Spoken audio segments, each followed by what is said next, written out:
안녕하세요. 알면 좋을 태블로 알쓸 신잡 뉴피처 웨비나에 오신 여러분 모두 환영합니다. 저는 태블로 솔루션 엔지니어 최수현입니다. 이번 웨비나에서는요, 지난 2년 동안 있었던 태블로 제품들의 크고 작은 신기능들을 모아 소개해 드리려고 합니다. 그럼 오늘의 목차부터 설명을 해 드리겠습니다. 요새 AI가 정말 큰 화두가 되고 있고 AI 신기능들이 쏟아지고 있죠. 그래서 이렇게 AI 신기능들이 나오고 있는 상황에 제품의 일반적인 기능들을 우리가 숙지하고 활용하는 것의 필요성과 의미에 대해서 먼저 인트로로 짚어보려고 합니다. 그리고 나서 본격적으로 태블로 제품 신기능들을 총 4가지 카테고리로 나눠서 설명해 드리도록 하겠습니다.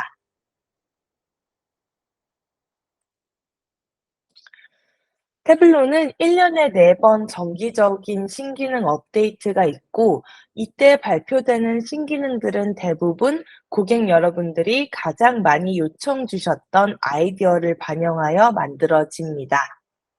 그런데 지난 20년간 고객분들의 목소리는 결국 이 하나로 수렴이 됐던 것 같습니다. 저희의 사명과도 같죠. 사람이 더 쉽게 데이터를 보고 이해하게 해달라는 것이었습니다.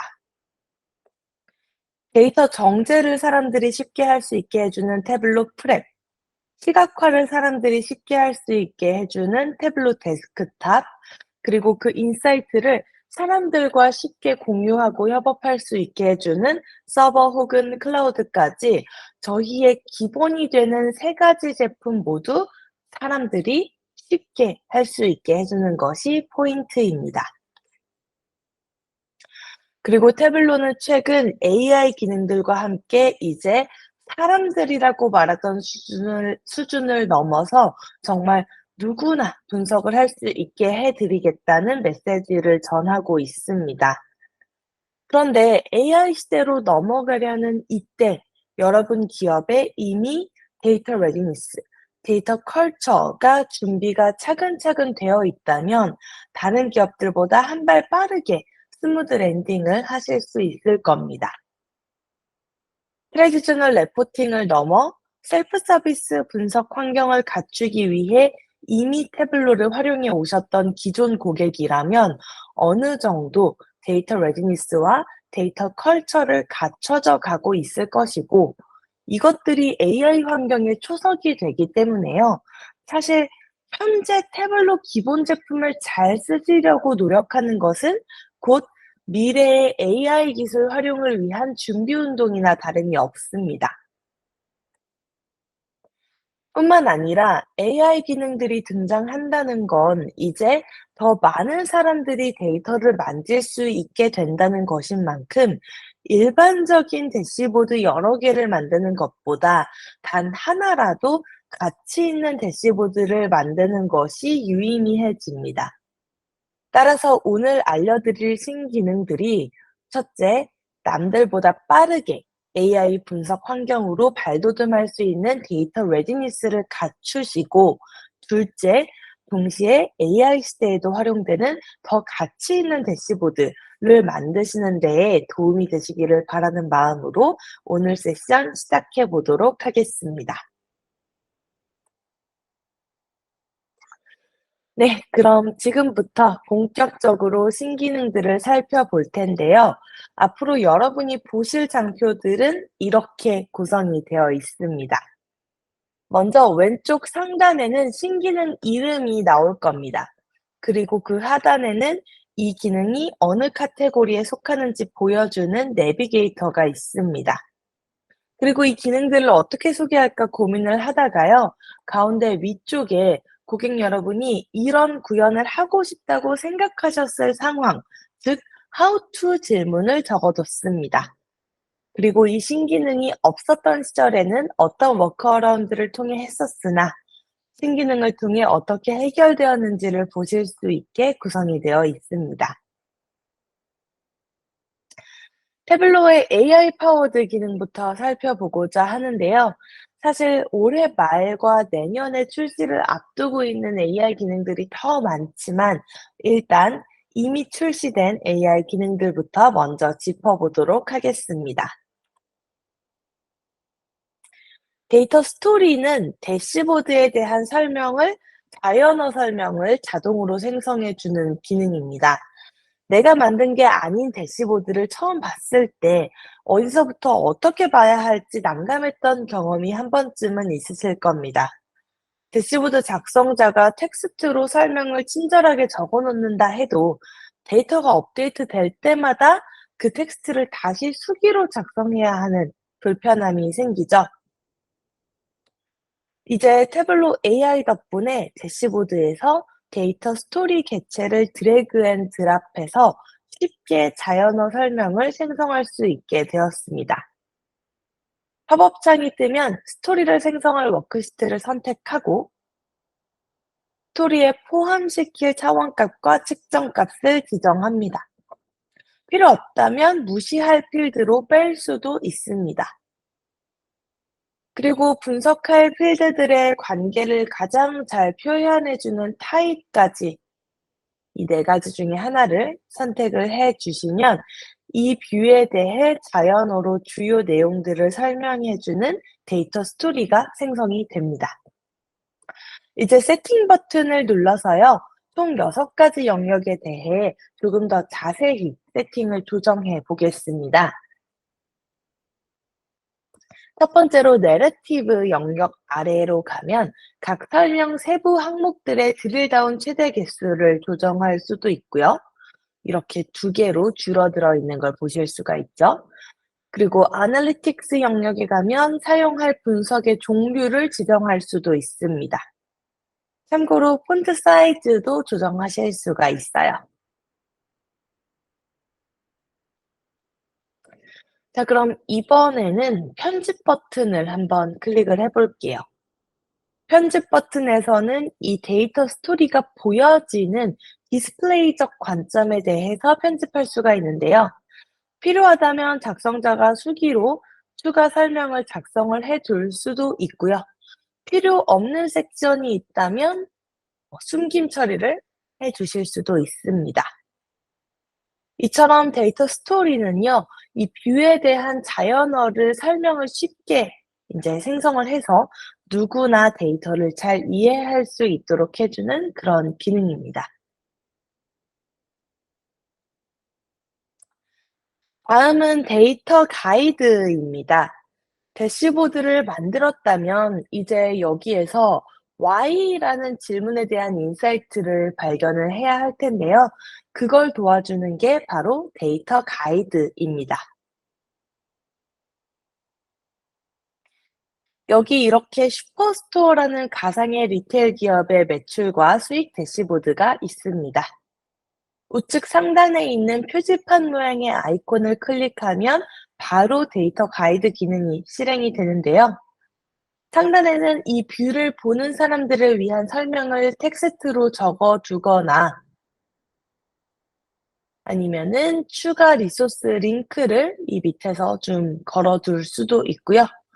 아래쪽에는 이 뷰를 만드는 데 사용된 필드들을 보실 수가 있고 더 아래로 가면 태블로가 이 필드들 간의 상관관계를 검토하고 이상값을 감지한 결과가 나와 있습니다.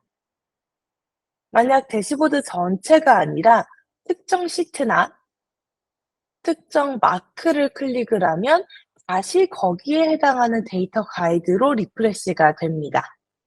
이 특정 마크를 클릭을 해 보니까 이 이상치 값으로 낮은 수익을 알려주네요.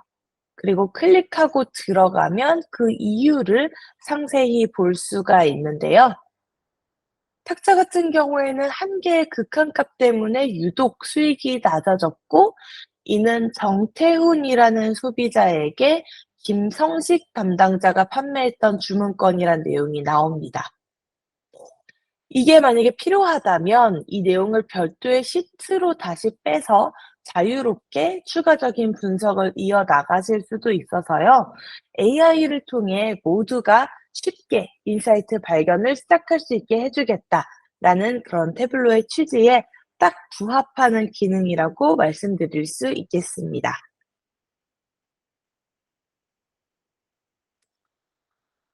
앞서 인트로에서 제가 데이터 레디니스 얘기를 했었는데요.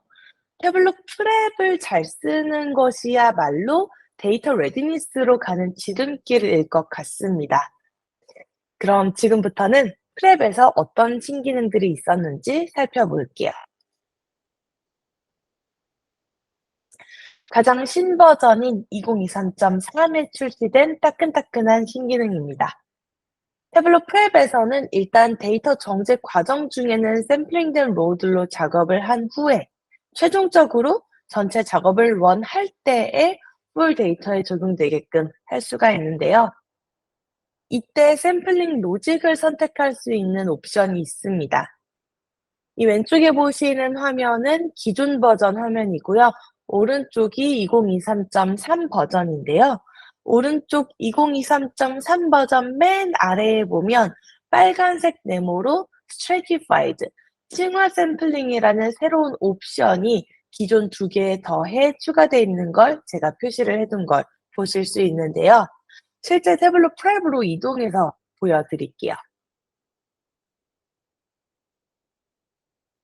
데이터 입력 단계에서 데이터 샘플 탭 아래에 가시면 샘플링할 행수, 그리고 샘플링할 행을 선택하는 방법을 지정할 수가 있는데 바로 이 부분입니다. 기존의 샘플링 방법 두 가지 중에서 첫 번째 퀵 셀렉트, 빠른 선택 같은 경우에는 태블릿 프랩이 최적의 퍼포먼스가 날 것으로 예상되는 로우들을 빠르게 선택하는 방법입니다. 때로는 첫 번째 몇 행이 될 수도 있고, 만약에 DB가 이전 쿼리로부터 캐시해 놓은 로우들이 있었다면 그걸 가져올 수도 있는데요. 최상의 퍼포먼스를 내는 방법인 대신 바이어스된 샘플링이 될 수 있다는 단점이 있었습니다. 근데 두 번째 옵션인 이미 랜덤 샘플링은 대규모 데이터셋을 대표할 수 있는 로우들을 선택해 줄 수 있다는 장점이 있습니다만, 처음 데이터를 로드할 때 퍼포먼스에 약간 영향을 줄 수 있습니다. 그리고 이제 이번에 출시된 층화, Stratified 샘플링은 모집단의 데이터 분포 비율을 유지하면서 데이터를 샘플링하는 것을 말합니다. 이때 프랩은 최대한 각 서브 그룹별로 비슷한 수 혹은 비중으로 로우들이 샘플링 되도록 노력하게끔 디자인이 되어 있습니다.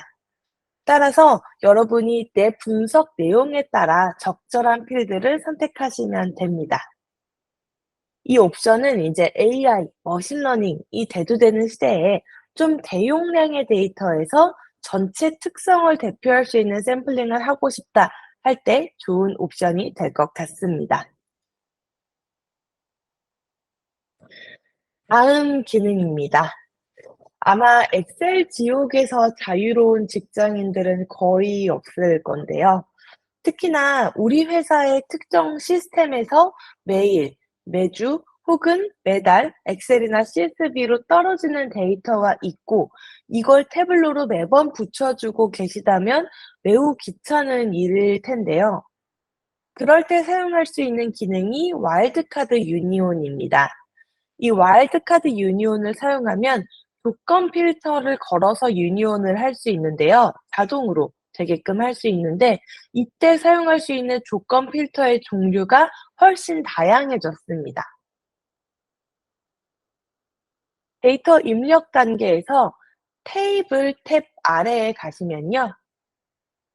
여러 테이블 유니온을 선택하시면 이렇게 아래 항목들이 나타납니다. 저는 지금 C초이 아래에 데스크탑 폴더 아래에 Prep New Feature라는 폴더에서 영업 실적 2020년 엑셀 파일을 가져왔기 때문에 이렇게 뜨고 있고요. 이 검색 범위를 하위 폴더까지 확장하고 싶으면 이 체크박스에 체크를 해 주시면 됩니다. 이제 검색 조건을 설정하시면 되는데요. 기본적으로 파일 이름 필터가 하나 뜨는데 이거는 삭제하셔도 되고 만약에 내가 어차피 파일 이름으로 필터 조건을 거실 거면 그냥 쓰시면 됩니다. 파일 이름은 일치하거나 일치하지 않거나 둘 중 하나고 이 아스타 별표를 사용해서 규칙을 쓰게 되어 있는데요. 예를 들어서 매출로 시작하는 엑셀 파일을 모두 가져오고 싶다면 이렇게 작성해 주시면 총 4개 엑셀 파일 중에서 매출로 파일명이 시작하는 2 개의 파일만 남게 됩니다. 사용하실 수 있는 필터 조건들은 태블로 도움말 문서에 자세히 나와 있으니 참고해 보시기 바랍니다. 이 링크는 추후 배포해 드릴 발표 자료 문서에 모두 포함되어 있습니다. 근데 사실 이 파일 이름까지는 원래도 가능했던 기능인데요. 이제 파일 크기, 만든 날짜, 수정한 날짜로도 필터를 거실 수 있습니다. 예를 들어서 파일 크기를 크기별 순위로 지정을 하고 파일 사이즈가 큰 순서대로 첫 한 개만 가져오게끔 설정을 해 주면 가장 파일 사이즈가 큰 한 개의 엑셀 파일만 남게 됩니다. 만든 날짜 혹은 수정한 날짜로도 다양하게 필터를 걸 수 있습니다. 그리고 이 날짜 안에서도 날짜 범위로도 설정 가능하고 기준 날짜에 대해서 포함 혹은 제외 조건으로 필터링하는 것도 가능합니다. 그리고 순위 로직으로 최신 혹은 오래된 순서, 즉 상위 혹은 하위 몇 개만 가져오게끔 하실 수도 있습니다. 파일명뿐만 아니라 워크시트명으로도 필터를 거실 수 있으니깐요. 다양한 시스템에서 파일이 떨어지고 있는 상황에 계신 고객분이라면 꼭 활용해 보시면 좋겠습니다. 네, 이제 다음은 널값을 처리하는 방법에 대한 신기능입니다. 태블로에서 시각화를 할 때 이 널값들을 처리하기 곤란한 적이 있으셨을 겁니다. 저는 주로 ZN 계산식을 활용해서 다 0으로 처리하기도 했었고, 지도 시각화를 할 땐 널값을 필터링해서 제거하기도 했었는데요. 이제 태블로 프랩에서 필다운 기능을 통해 보다 정교하게 널값을 처리할 수 있습니다. 예시를 통해서 살펴볼게요. 먼저 이 필 다운이 필요한 상황이 어떤 건지 예시 데이터로 설명을 드리겠습니다. 이 왼쪽에 있는 표를 잠깐 보시면요. 아만다, 다니엘, 이안이라는 3명의 학생들이 각각 3개의 과목에서 얻은 점수가 나와 있는데요. 아마 이 학생 이름 셀을 병합했다가 푼 것 같아요. 그래서 수학, 과학 두 과목은 학생명이 다 빈칸으로 남아 있고 이걸 태블로에 넣게 되면 이 수학, 과학은 주인 없는 값이 되어 버립니다. 이럴 때 이 오른쪽 표처럼 만들기 위해 필다운 기능이 필요한 건데요. 자세한 사용법은 프랩에서 직접 보여드리겠습니다. 아래로 채우기 기능을 실행하는 방법은 아주 간단합니다. 제가 PPT에 방금 스크린샷 해놓은 것과 똑같은 데이터를 프랩에 넣어뒀는데요. 아래로 채우고 싶은 필드를 선택하고 여기서 계산된 필드 만들기 아래로 채우기를 클릭해 주세요. 그러면 계산 1이라는 새로운 필드가 만들어지는데요. 이 필드의 이름을 학생 올이라고 써줄게요. 그리고 전체 테이블이 정렬 기준은 인덱스 컬럼의 순서대로 되어 있을 때에 원래 데이터에 있는 이 학생 컬럼의 맨 윗값 기준으로 아래로 채워달라고 지정을 해주는 부분이에요. 제대로 나와 있는 게 보이시죠? 이렇게 해서 완료 버튼을 누르면 끝입니다. 만약에 여러분이 이렇게 GUI를 쓰는 것 말고 계산식을 더 선호하신다면 계산식을 써서 빈칸을 채울 수도 있습니다. 계산된 필드 만들기에서 last value, running sum, running average라는 수식을 쓸 수 있는데요. 다시 태블로 프랩으로 가볼게요. 아까와 똑같은 상황에서 이번에는 계산된 필드 만들기를 클릭해 볼게요. 검색창에 last value를 검색을 해 보면 문법에 대한 설명이 나옵니다. 이제 이대로 작성을 해주면 되는데요. 필드명을 원하는 대로 적어 주시고 인덱스 컬럼의 순서로 오름차순 정렬되어 있는 상태에서 last value 수식을 쓰고 범주는 학생 컬럼에서 널이 아닌 마지막 값을 반환하게끔 이 문법을 참고해서 적어 보겠습니다. 그리고 나서 저장을 누르면 이렇게 아까와 같은 결과가 나옵니다. 만약 여러분이 running sum이나 running average로 값을 채우고 싶으면 이 수식들을 사용해서 계산된 필드를 만들어 주시면 됩니다.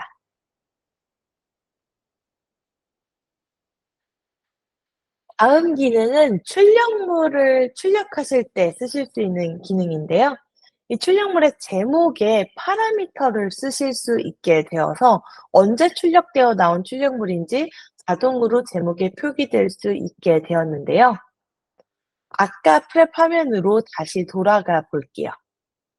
원하는 정제 작업을 다 했으면 이제는 출력을 해야겠죠.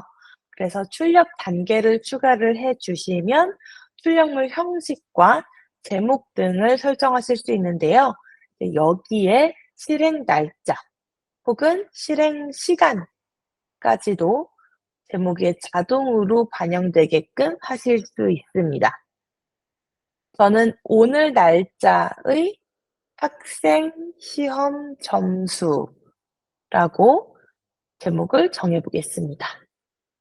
이렇게 미리 보기로 제목을 미리 확인을 한 후에 흐름 실행 버튼을 누르면 이제 이 규칙에 맞춰서 출력물 파일이 생성이 됩니다. 이제 태블로 데스크탑으로 넘어가 보겠습니다. 태블로에서 라인 차트를 그릴 때 라인에 점선 서식을 쉽게 적용하고 싶다고 생각하신 적 있으시죠? 예전에는 이중축을 사용해서 워커라운드로 구현했어야 했는데요. 이제는 마크 창에서 쉽게 바꿀 수 있게 됐습니다. 2023.2 버전 이전에는 라인 패턴을 그리려면 이중축을 사용했어야 했다고 말씀드렸는데요. 측정 값을 하나 더 복제해서 하나는 원으로 마크 타입을 바꿔주고 흰색으로 색상을 바꿔주세요. 이게 점선의 빈칸 부분 역할을 해주는 건데요. 이중축으로 합쳐주면 마치 점선처럼 보이죠. 하지만 2023.2 버전부터는 라인 마크의 경로 아래에 가면 패턴을 정할 수 있게 돼서 클릭만으로 쉽게 라인 타입을 바꿀 수 있게 되었습니다. 그래서 만약 이중축까지 활용한다면 하나는 실선, 하나는 점선으로 표현을 할 수 있게 되기 때문에 활용도가 아주 많은 그런 신기능이 될 것 같습니다.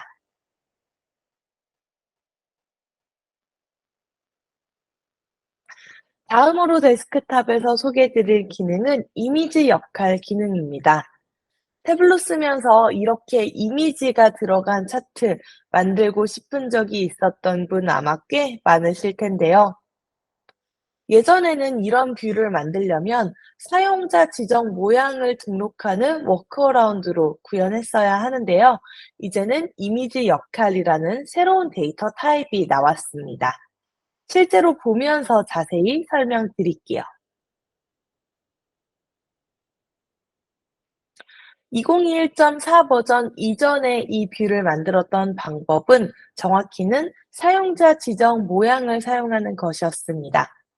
마이 태블로 레파지토리 폴더에 가보면 쉐입 폴더 아래에 내 커스텀 모양을 적어 넣어줄 수 있습니다.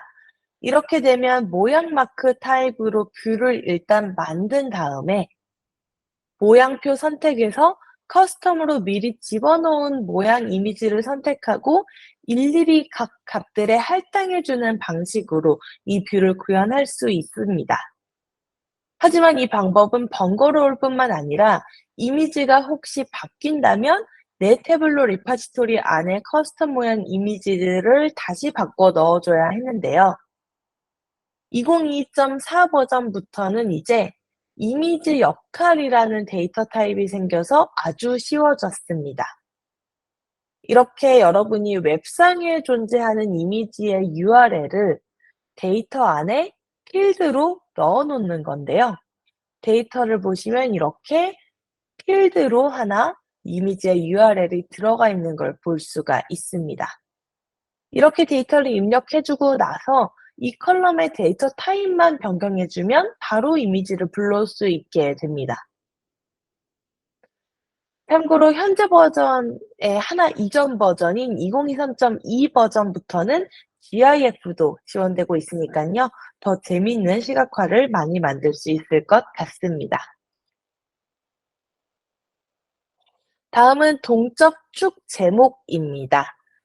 사용자가 매개 변수를 활용해서 임의로 축을 바꿔가면서 보게끔 구현된 차트에서 축 제목까지 자동으로 변경되게 하는 게 예전에는 약간 번거로웠습니다. 지금 보시는 차트는 매개 변수 선택에 따라 Y축이 매출, 수량, 수익 혹은 할인율로 변하게끔 구성이 되어 있는 막대 차트인데요.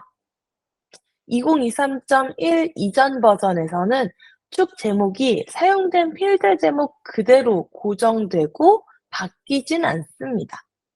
그래서 매개 변수 필드를 행선반 맨 위쪽에, 맨 왼쪽에 추가해서 이 매개 변수 필드 텍스트가 바뀌는 걸 마치 축 제목이 내 선택에 따라 바뀌는 것처럼 보이게 설정을 해준 후에 필요 없는 레이블은 숨김 처리를 하고 그다음에 축 편집에서 기존 축의 제목도 지워주면 이렇게 완전 범죄로 마치 내가 선택하는 지표에 따라 축의 제목이 자동으로 바뀌는 것처럼 보이죠.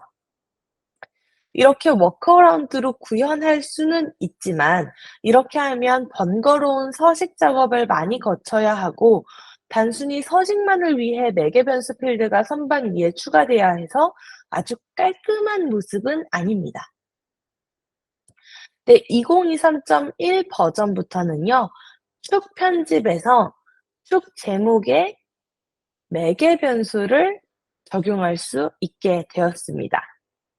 이렇게 축 제목에서 미리 만들어 놓은 매개 변수를 쓰도록 지정을 해주면 동적으로 변하는 축 제목을 만들 수가 있습니다.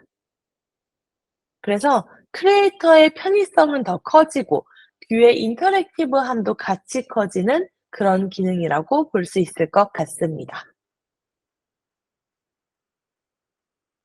일종의 자매품 같은 기능이 2023.3에 포함되어 있습니다. 축 범위도 동적으로 변하는 기능인데요. 이건 사실 기본적으로는 되게 심플합니다. 축 제목에 매개 변수를 넣었던 것처럼 축 범위에도 매개 변수를 넣을 수 있는 건데요. 대시보드 동작과 함께 쓰였을 때 더 다이나믹하기 때문에 이렇게 두 가지를 비교해서 보여드리도록 하겠습니다. 먼저 동적 축 범위가 기본적으로 어떻게 작동되는지 보여드릴게요. 축 편집에 들어가서 축 범위를 사용자 지정으로 클릭을 하고 드롭다운을 클릭을 해보면 값 사용이라는 메뉴 아래에 내가 만든 매개 변수를 선택할 수 있는 걸 보실 수 있습니다. 그래서 저희는 내가 축 범위로 설정하고 싶은 매개 변수를 생성을 하고 이걸로 축 시작과 끝을 지정해 주려고 하는 건데요. 이렇게 X축 시작이라는 이름의 매개 변수를 하나 만들고 X축 끝이라는 이름의 매개 변수도 하나 만든 다음에 화면에 입력창을 띄워 놓겠습니다. 네. 이렇게 하고 나서 이제 축 편집에 들어가 보면 제가 방금 만든 이 두 개의 매개 변수로 각각 시작과 끝을 지정해 줄 수 있고요. 이렇게 되면 이제 제가 이 매개 변수 창에 입력하는 숫자대로 X축의 시작과 끝이 되기 때문에 자유롭게 바꿔가면서 보실 수가 있게 됩니다.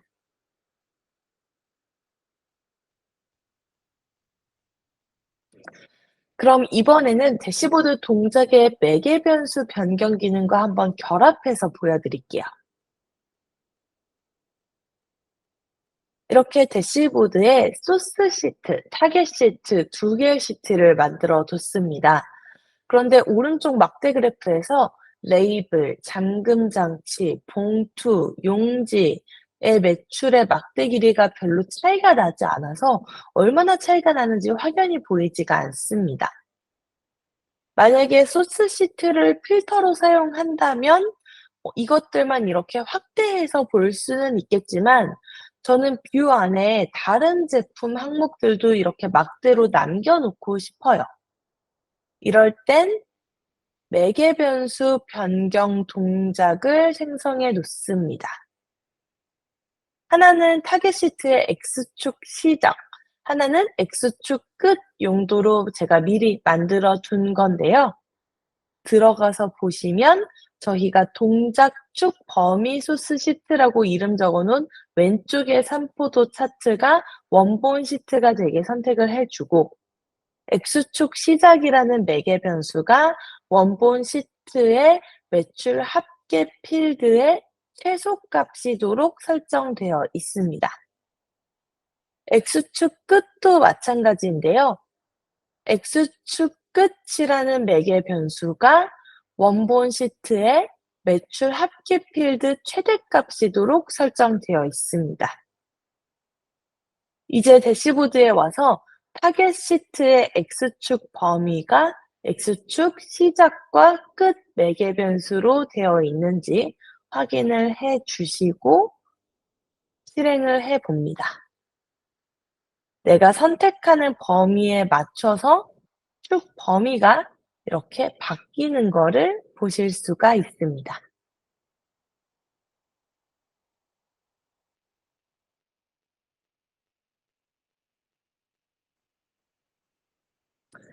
네, 이렇게 뷰에 대한 다이나믹함을 더할 수 있는 기능들이 점점 출시가 되고 있는데요. 다음으로 소개해 드릴 신기능도 동적성을 높이는 기능입니다. 동적 영역 가시성이라는 기능을 통해 축뿐만 아니라 대시보드 공간도 동적으로 사용할 수 있게 됐습니다. 기존 기능인 표시 숨기기 단추가 있긴 하지만 이건 조금 정적이었다면 이젠 좀 더 인터랙티브해진 건데요. 이 기능은 무궁무진한 가능성이 있는 기능이라 태블릿 퍼블릭에 유저들이 벌써 다양한 샘플들을 올려줬기 때문에 여기 가서 한번 보여드릴게요. 태블릿 퍼블릭에서 다이내믹 존이라고만 검색하셔도 이렇게 많은 대시보드들을 보실 수가 있는데요.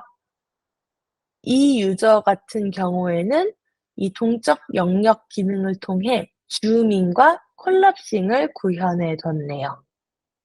4개의 뷰를 배치를 한 뒤에 유저의 편의에 따라 특정 뷰만 줌인해서 볼 수도 있고 범례나 파라미터는 콜apse해서 감출 수 있도록 구성을 해 뒀습니다. 펼치면 이렇게 보이게 구성이 되어 있고요. 이 다이내믹 존 기능을 활용하면 컨테이너별로 파라미터를 지정해서 숨기거나 표시할 수 있기 때문에 이것들이 가능해진 건데요. 이번에는 한 발 더 나아간 다른 샘플을 보여드릴게요. 제가 이 대시보드는 다운로드 받아서 미리 데스크탑으로 열어뒀는데요. 이제 여기서 잠깐 퍼즈를 하고 이 기능이 나오기 전에 표시 숨기기 단추로 어떻게 비슷한 니즈를 해결했었는지 한번 보여드릴게요. 이렇게 오브젝트에서 표시 숨기기 단추 추가 버튼을 누르면 이렇게 숨겼다 보였다 할 수 있게 해주는 단추가 생성이 됩니다. 이렇게 해서 유저가 편의에 따라 특정 뷰는 감췄다, 보였다 할 수 있게 했던 건데요. 좀 정적이고 단순하다는 제약 사항이 있죠. 그럼 어떻게 하면 더 동적으로 될 수 있느냐를 이제 신버전 샘플로 보여드리면 이런 겁니다. 예를 들어 제가 북케이스가 아니라 쉐어라는 제품에 대한 자세한 내용을 좀 보고 싶어요. 그럼 쉐어 막대를 클릭하면 오른쪽 뷰가 쉐어 관련 내용으로 바뀝니다. 이건 필터 동작으로도 가능한 거 아닌가요? 하시면 이번에는 퍼니처 제품 대분류군을 클릭을 해 볼게요. 이게 차트 타입이 달라졌죠? 그럼 이번에는 지역 단위 센트럴을 선택을 해 볼게요. 그럼 미리 지역과 관련 있는 지도 뷰를 만들어 뒀던 게 오른쪽에 나타납니다. 이걸 가능하게 뒷단에서 조정하고 있는 다이내믹 존 기능은 이 컨테이너를 클릭해 보면 왼쪽에 레이아웃 아래에 값을 사용하여 표시 유형 제어라는 기능으로 숨어 있습니다. 여기에 내가 각 컨테이너별로 적용시키고 싶은 파라미터로 미리 만들어 뒀다가 각각 해당되는 걸 적용해 주면 이런 기능이 가능해지는 겁니다. 이 기능은 아마 여기 모여 계신 분들의 수만큼 다양한 유즈 케이스가 나올 수 있을 것 같은데요. 한번 시도해 보시고 잘 된 건 퍼블릭에 공유해 주시면 너무 좋을 것 같습니다. 이런 KPI 차트 여러분 많이 만드시죠? 이렇게 반복되는 템플릿을 사용하시는 태블로 대시보드를 만들 때 이 개체를 복붙하고 싶다는 얘기 정말 많이 들었고 저도 오랜 수건이었는데요. 2021.4 버전부터 가능해졌는데 아직 모르고 있는 분들이 많아서 좀 알려드리고 싶었습니다. 바로 데스크탑으로 이동해서 보여드릴게요. 이제 대시보드 안에 오브젝트를 쉽게 복사 붙여넣기 하실 수 있습니다. 원하는 개체를 선택하고 대시보드 항목 복사 버튼을 클릭한 후에 컨트롤 V 하시면 되는데요. 한 대시보드 안에서뿐만 아니라 다른 대시보드에도 붙여 넣으실 수가 있고요. 다른 워크북의 대시보드에도 붙여 넣으실 수 있습니다. 뿐만 아니라 태블로 서버와 태블로 클라우드 상의 웹 편집과도 상호 호환이 가능하기 때문에 아주 유용하게 사용하실 수 있습니다. 하지만 템플릿만 복사 붙여넣기가 가능하고요. 시트가 포함되어 있을 경우에는 아무래도 데이터 원본이 걸려있는 부분이기 때문에 대시보드 항목 복사 버튼이 아예 뜨지 않습니다.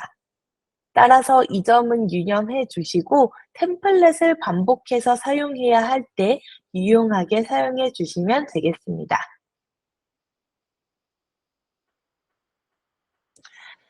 여러분 태블로 워크북을 하나 만들어 놓고 데이터 원본만 교체해 가면서 여러 버전을 만들 수 있는 건 다 알고 계실 것 같습니다. 그런데 이제 워크북 전체 단위 말고 워크시트 개별 단위로도 데이터 원본을 교체할 수 있습니다.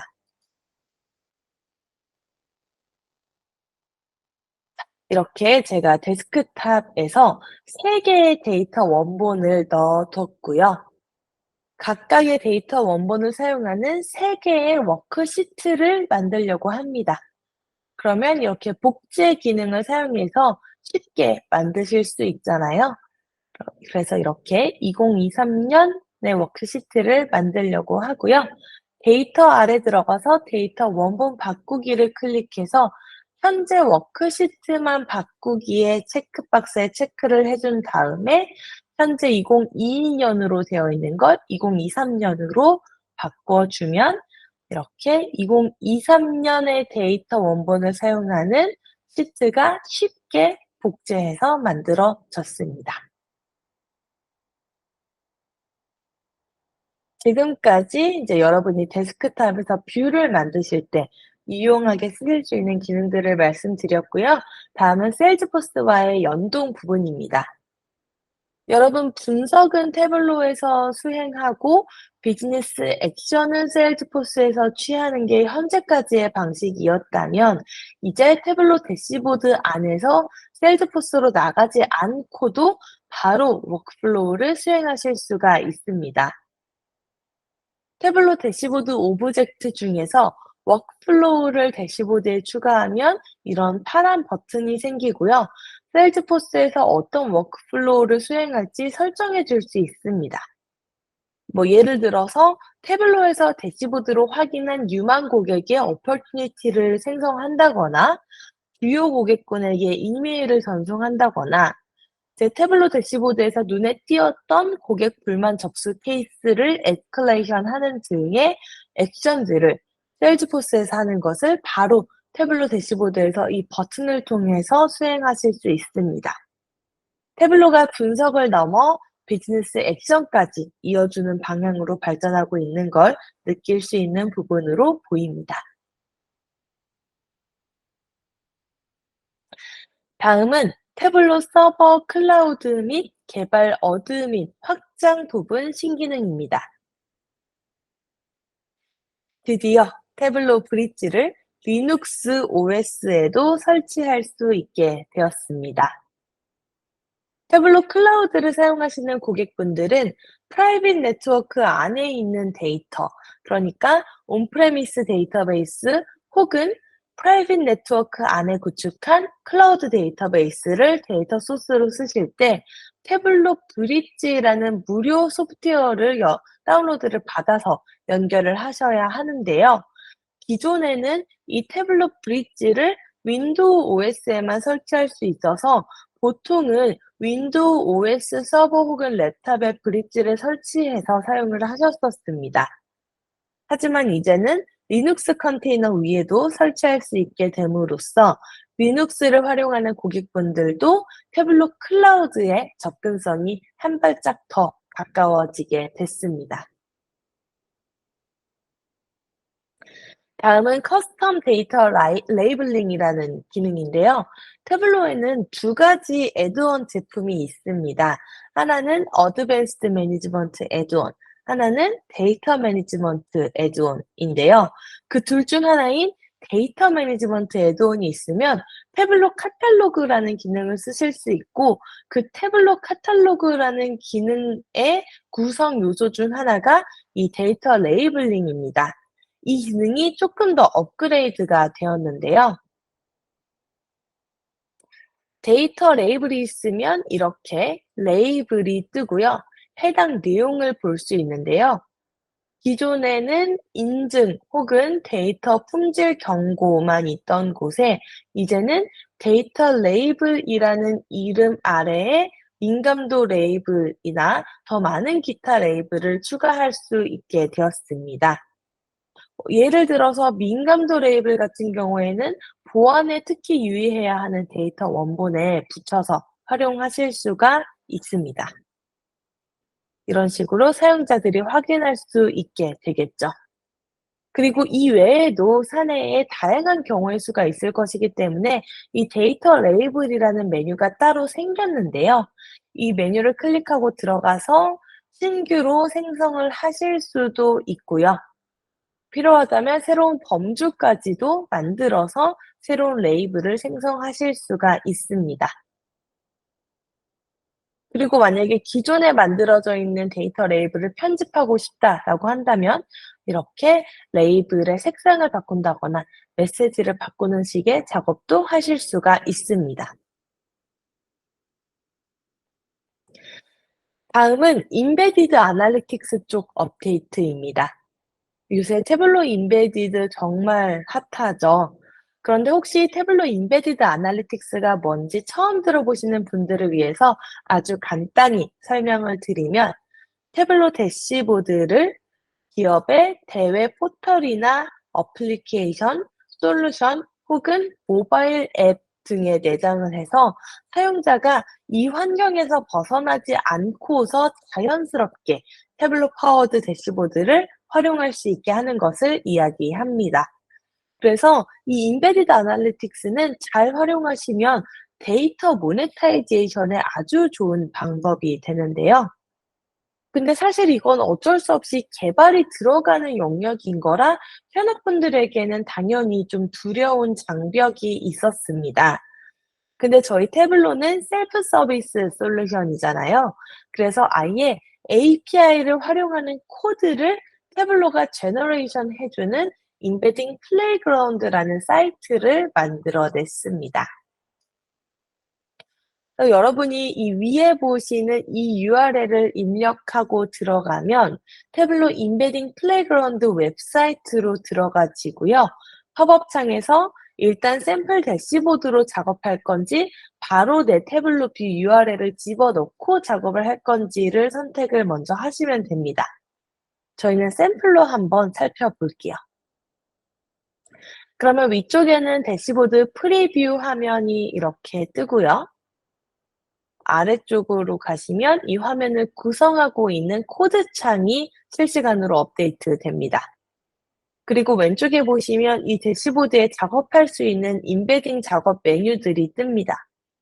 예를 들어서 우리는 이 태블로 대시보드를 우리 솔루션에 임베드를 할 때에 이 툴바 위치를 숨기거나 상단으로 옮기거나 하고 싶다라고 하시면 이 왼쪽에서 바로 바꿔줍니다. 그럼 툴바 위치가 상단으로 이렇게 잘 바뀐 프리뷰 모습을 확인할 수가 있고요. 아래쪽으로 내려가서 실제 뒷단 HTML을 보면 이렇게 툴바 위치를 탑으로 보내도록 인베디드 API가 바뀌었구나 하는 것까지 확인할 수 있습니다. 이게 마음에 들면 이걸 이렇게 간단히 클립보드에 복사해서 내 개발 환경에 붙여넣기만 하면 됩니다. 같은 방식으로 인베딩 화면에서 가능한 필터, 파라미터, 유저별 화면 같은 다양한 인터랙티브 기능들을 일단 여기서 GUI로 구현을 하시고요. 이 코드를 복사 붙여넣기를 해서 개발을 수행하실 수 있습니다. 이 임베딩 플레이그라운드 사용법도 자세하게 도움할 문서가 나와 있으니까요. 사이트 사용법만 간단히 익히셔서 임베디드 작업을 쉽게 구현할 수 있게 되기를 바라겠습니다. 태블로는 다른 외부 서비스들과의 확장성도 빠른 속도로 추가되고 있는데요. 간단하게 두 가지 소개해 드리고 마치도록 하겠습니다. 먼저 구글 워크스페이스입니다. 구글 닥스에서 태블로 클라우드 비즈 URL을 입력하면 자동으로 최신의 데이터로 업데이트된 뷰가 썸네일로 제너레이션 되게 되었습니다. 그리고 이 썸네일을 클릭하면요, 바로 태블로 클라우드로 이동이 됩니다. 그래서 혹시 사내에서 구글 워크스페이스 쓰고 계시다면 한번 확인해 보시면 좋을 것 같아요. 다음은 슬랙인데요. 태블로와 슬랙은 한 셀즈포스 식구로 앞으로 더 많은 연동이 특히나 기대되는 제품입니다. 슬랙에서 태블로 앱 홈 화면에 들어가면요. 바로 비즈를 검색해서 DM 혹은 채널 메시지를 보낼 수 있고 태블로 비즈는 썸네일 프리뷰가 생성이 되게 되었습니다. 그리고 이 홈 화면에는 최근 확인한 뷰나 즐겨찾기 한 뷰도 볼 수 있게 되었는데요. 슬랙 안에 태블로가 더 시리어스하게 연동되고 있는 과정인 것 같습니다. 네, 이렇게 총 4가지 카테고리로 태블로의 주요 신기능들을 업데이트해 드렸는데요. 제가 다루지 못한 내용이 이렇게나 많습니다. 이것 이외에도 더 많기 때문에 여러분이 꼭 저희 홈페이지의 신기능 페이지에 직접 들어가셔서 각 버전별 신기능을 확인을 해 보시고 앞으로 나올 신기능들도 커밍 순 페이지를 늘 주목해 주시면 좋겠습니다. 그럼 오늘 세션은 여기서 마무리하도록 하고요. 혹시 질문이 있으면 Q&A 창에서 조금 더 이어서 받도록 하겠습니다. 긴 시간 동안 경청해 주셔서 감사합니다.